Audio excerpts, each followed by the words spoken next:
The challenges that Labour now faces are with working class voters, with the voters in the heartlands, the voters who stayed with them through thick and thin until 2019. Does a North London lawyer, Keir Starmer, have what it takes to reconnect? I think he does. I think there's a premium on integrity, decency, strong values. He possesses those in spades. It's a shame that you need to restate the case for that, because it should be obvious that those are values that people in public office should adhere to. But circumstances have meant that people are looking at that.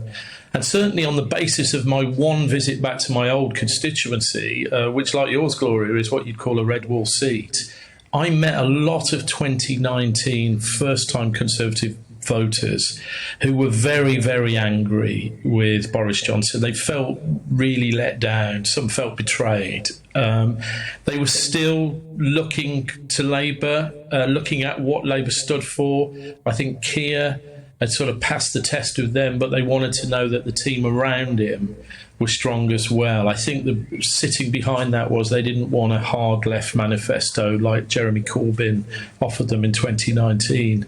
Now, those of us that are involved in day-to-day politics know there's absolutely no chance of that happening, but Labour's got to get that message over in those red wall seats if it's going to bring those people back in sufficient numbers to be at the races in the next general election. And let's not forget, nobody would predict that Labour would have any chance at the next election of forming a government 2 years ago.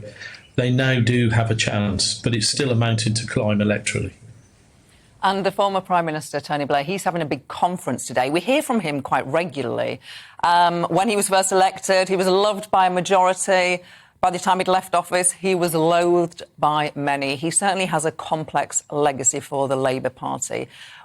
Are there lessons that we can learn from the former Prime Minister, or does he belong in history?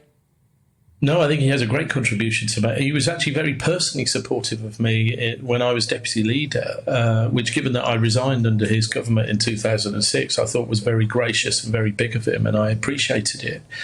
The thing is about these experienced prime ministers, they've been there. You know, they shouldn't be removed from public life. I'd like to see more from Gordon Brown and John Major as well. They can contribute to future public policy. This country is in a crisis. It's in an economic crisis. You could argue we've got a social crisis with disparities in wealth and power, and we've certainly got a political crisis internationally.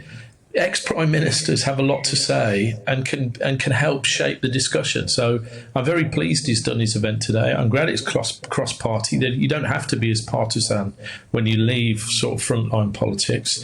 And I hope he can help the Prime Minister and Keir Starmer with their thinking in the months ahead.